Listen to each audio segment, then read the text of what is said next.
অবৈধ অস্ত্র উদ্ধারে বুধবার থেকে যৌথ অভিযান। সারা দেশে চিকিৎসকদের কমপ্লিট শাটডাউন, একাত্মতা নার্সদের। গোপালগঞ্জের কাশিয়ানীতে বাস ট্রাকের সংঘর্ষে ৬ জন নিহত, আহত ২৪ জন। এবং বন্যার ধকল কাটিয়ে ঘরে ফিরছে মানুষ।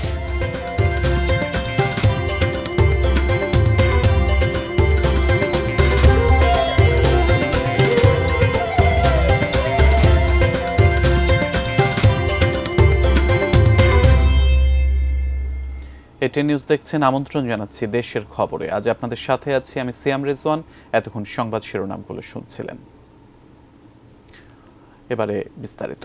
অবৈধ অস্ত্রের খোঁজে বুধবার থেকে সারা দেশে যৌথ অভিযান শুরু হবে। স্বরাষ্ট্র মন্ত্রণালয়ের এক সংবাদ বিজ্ঞপ্তিতে রোববার এ তথ্য জানানো হয়েছে।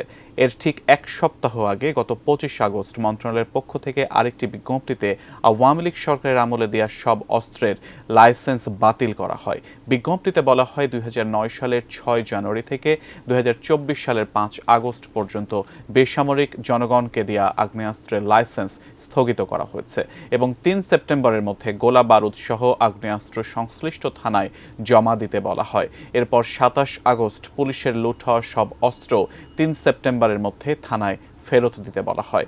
আজ স্বরাষ্ট্র মন্ত্রণালয়ের বিজ্ঞপ্তিতে জানানো হয় ৩ সেপ্টেম্বর অস্ত্র জমা দেবার সময় পার হলে পরদিন থেকে শুরু হবে যৌথ অভিযান। কমপ্লিট শাটডাউনের ঘোষণা দিয়েছেন ঢাকা মেডিকেল কলেজ হাসপাতালের চিকিৎসক ও ইন্টার্ন চিকিৎসকরা। চিকিৎসকদের মারধর ও জরুরি বিভাগে ভাঙচুরের প্রতিবাদে এ ঘোষণা দেন তারা। একই সাথে ঢাকা মেডিকেলের চিকিৎসকরা সারা দেশের সব চিকিৎসককে এ শাটডাউনে যোগ দেওয়ার আহ্বান জানিয়েছেন। রাজধানী ক্যান্টনমেন্ট এলাকায় মোটরসাইকেল দুর্ঘটনায় আহত Bangladesh university of business technology BUBটির ছাত্র আহসানুল হক দীপ্ত শনিবার ঢাকা মেডিকেলে চিকিৎসাধীন অবস্থায় মারা যান। চিকিৎসায় অবহেলায় তার মৃত্যুর অভিযোগ তুলে মধ্যরাতে নিউরোসার্জারি বিভাগের চিকিৎসকদের ওপর হামলা ও মারধর করেন তার স্বজন ও সহপাঠীরা। এর প্রতিবাদে চিকিৎসকরা কর্মবিরতিতে নামলে কর্মসূচির সাথে নার্স অ্যাসোসিয়েশনও একাত্মতা ঘোষণা করে। দুপুরে হাসপাতালের পরিচালক ও আইনশৃঙ্খলা বাহিনীর সদস্যদের সঙ্গে বৈঠক করেন চিকিৎসকরা। এরপর চিকিৎসকদের ওপর হামলাকারীদের গ্রেফতার, কর্মক্ষেত্রে চিকিৎসকদের নিরাপত্তা ও স্বাস্থ্য পুলিশ নিয়োগ সহ ৪ দফা দাবিতে চিকিৎসায় সারা দেশে কমপ্লিট শাটডাউনের ঘোষণা দেন ঢামেকের চিকিৎসক ও ইন্টার্ন চিকিৎসকরা। আমাদের এই ৪টা দাবির সাথে আমাদের সারা বাংলাদেশের সব ডক্টর এখানে অটল থাকবে। মেডিকেল স্টুডেন্ট, ইন্টার্ন, নার্স এবং ডক্টর সবাই ইনক্লুডেড থাকবে।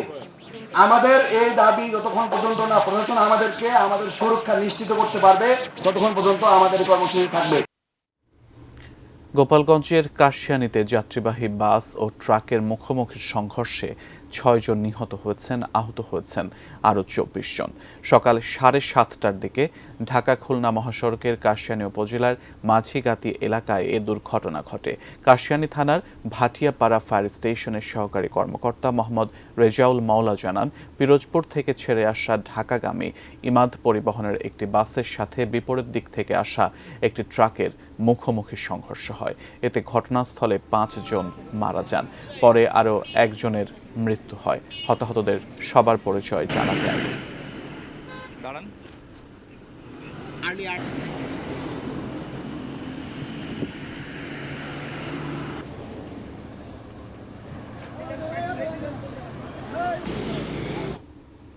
দেশের খবর দেখছেন, বিরতির পর ফিরছে আরও খবরাখবর নিয়ে, সঙ্গেই থাকুন।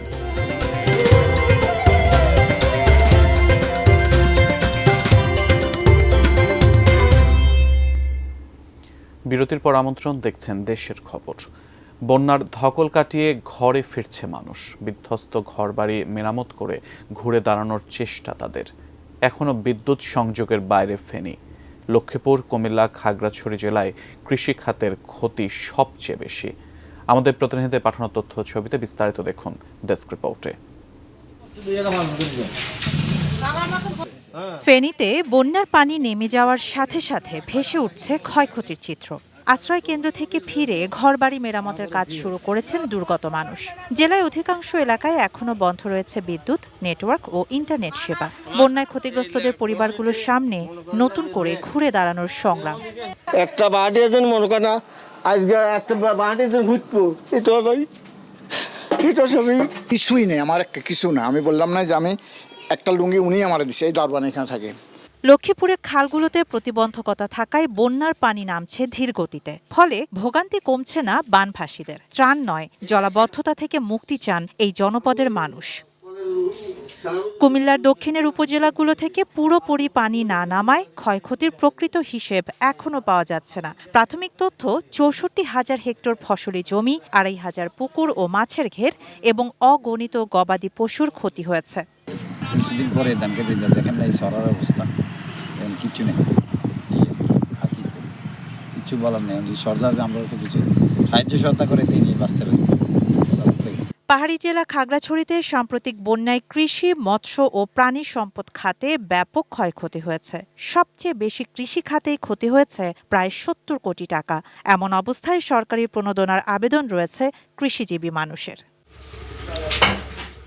শাহানা জাহান, ডেস্ক রিপোর্ট, ATN নিউজ। কর্মমুখর হয়ে আসছে বগুড়ার অফিস পাড়া। কর্মকর্তা কর্মচারীদের উপস্থিতি তুলনামূলকভাবে অনেকটাই বেড়েছে। বগুড়া শহরের কালীতলার মহিলা বিষয়ক অধিদপ্তরের উপপরিচালকের কার্যালয় থেকে বিস্তারিত জানিয়েছেন আমাদের উত্তরাঞ্চলীয় ব্যুরো প্রধান চপল সাহা।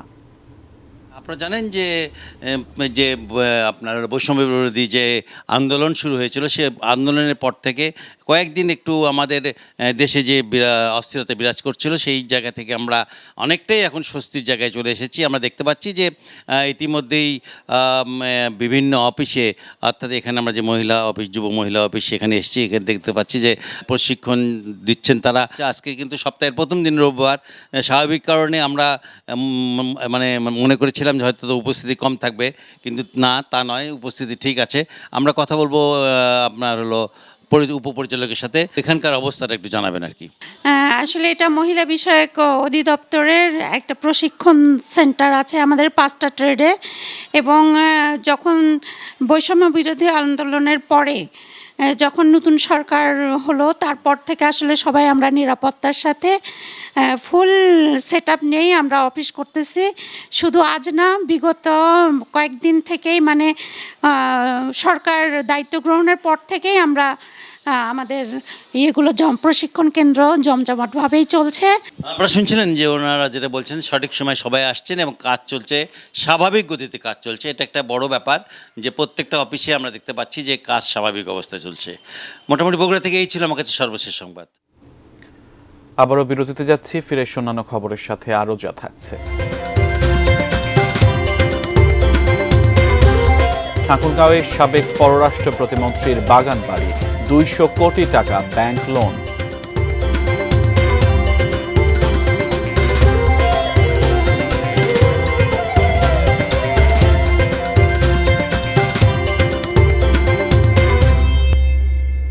আবারও আমন্ত্রণ, দেখছেন দেশের খবর। অন্তর্বর্তীকালীন সরকারকে নির্বাচন অনুষ্ঠানের জন্য সময় দিতে হবে বলে মন্তব্য করেছেন জামায়াতে ইসলামের আমির ডাক্তার শফিকুর রহমান।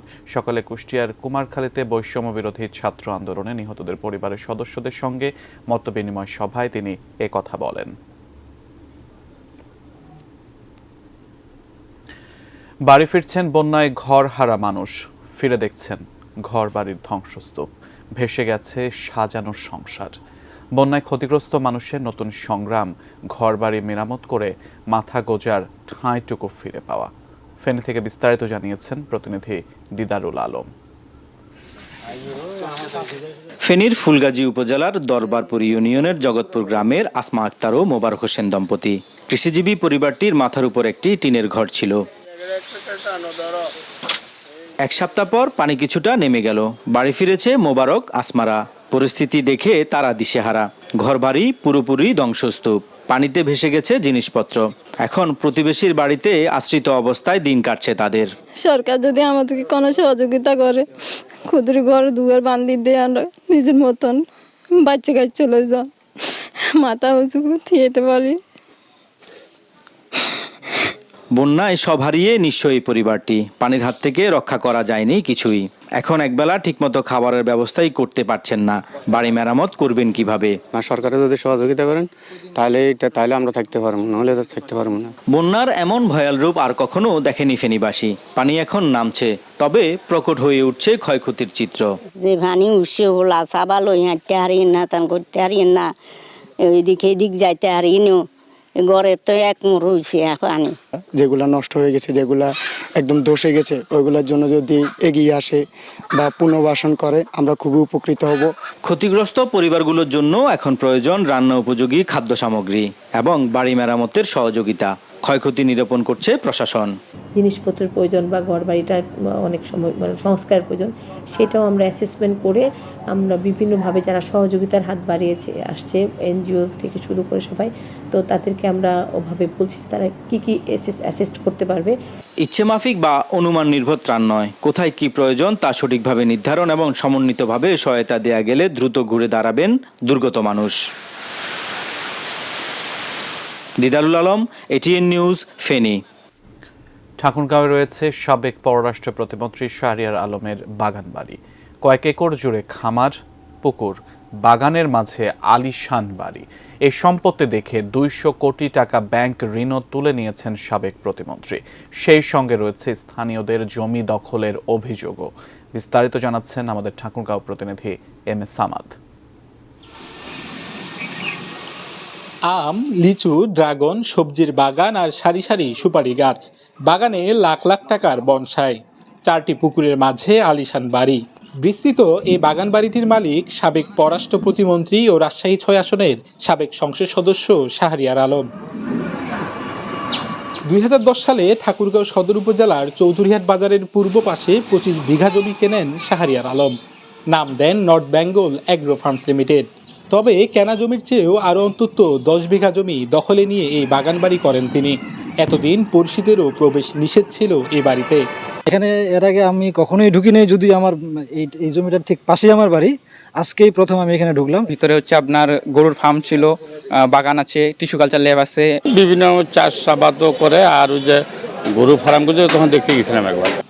আরও অভিযোগ, ক্ষমতার দাপটে অনেকের পৈতৃক ও সরকারি জমি দখল করে এই বাগান বাড়ি গড়ে তুলেছেন সাবেক প্রতিমন্ত্রী। এই সম্পদ দেখিয়ে ব্যাংক থেকে তুলে নিয়েছেন 200 কোটি টাকা। পরিবর্তিত পরিস্থিতিতে মুখ খুলতে শুরু করেছেন ক্ষতিগ্রস্তরা। ওনারা এখানে এসে আমার ওই চাচাতো ভাই আলম চৌধুরীর কাছে জমি ক্রয় করেছে এবং ক্রয় করার পরেও কিছু জমি আমাদেরও অতিরিক্ত জমি ওনার কাছে আছে, প্রায় 2 একর। এটা আমাদের আছে, খতিয়ান আছে, দলিল আছে। এখন ওটা এরিয়ার মধ্যে, ওনাদের এরিয়ার মধ্যে আছে এই জমিটা, কিন্তু তারা কর্ণপাত করেনি। আর সরকার ক্ষমতায় ছিল, কেউ সাহসও পায়নি কথা বলা। 10 থেকে 12 জন শ্রমিক ও কর্মচারী নিয়মিত কাজ করেন এই বাগান বাড়িতে। আগে দেখাশোনা করতেন প্রতিমন্ত্রীর ভাই সাইফুল আলম। এখন আর কেউ খোঁজ খবর নেয় না। 10-12 জন কাজ করি, আর সেদিন আসলে বেশি লোক কাজ করে আর কি। পুকুর আছে, গরু ফার্ম ছিল, গরু ফার্ম আপাতত নাই। তারপরে বাইরে কিছু আবাদ করি আর কি। M S Hamad, ATN news, Thakurgaon. দেশের খবর শেষ করব একটি সুখবর জানিয়ে। পরিবেশ সুরক্ষায় গ্রিনম্যান অ্যাওয়ার্ড পেলেন এটিএন নিউজের সিনিয়র রিপোর্টার ফেরদৌস রহমান সহ আরও 7 জন। রোববার জাতীয় প্রেস ক্লাবে পরিবেশবাদী সংগঠন সবুজ আন্দোলনের প্রতিষ্ঠাবার্ষিকীতে এই অ্যাওয়ার্ড প্রদান অনুষ্ঠানের আয়োজন করা হয়। অনুষ্ঠানে বক্তারা বলেন, সাম্প্রতিক বন্যা নদী সুরক্ষার দুর্বলতা দেখিয়ে দিয়েছে। বিগত সরকারের সময় নদী খননের নামে হাজার কোটি টাকা লোপাট করা হয়েছে। জাতীয় নদী রক্ষা কমিশনের সাবেক চেয়ারম্যান ডক্টর মুজিবুর রহমান এই সময় বলেন, নদী রক্ষায় আইন থাকলেও প্রয়োগ নেই। সব ক্ষেত্রে সংস্কার না করে বিদ্যমান আইনের বাস্তবায়ন চান তিনি। নদী রক্ষায় কিছু করতে না পারার ব্যর্থতাতেই নতুন প্রজন্মকে জীবন দিতে হলো বলে মন্তব্য তাঁর। আর এই প্রজেক্টগুলোর টাকা যে চুরি করেছে, ডাকাতি করেছে, তাদের আগে পানিশমেন্ট দেওয়া হোক। আপনি কমিশন করে দেন এই পাবলিক প্রপার্টি রক্ষার ক্ষেত্রে কে কে ডিমেরিটসগুলো ছিল, কে কে অন্যায় করেছে, তাদের জন্য আলাদা একটা শ্বেতপত্র হবে। দেশের খবর ছিল এ পর্যন্তই। এতক্ষণ সাথে থাকার জন্য ধন্যবাদ সবাইকে।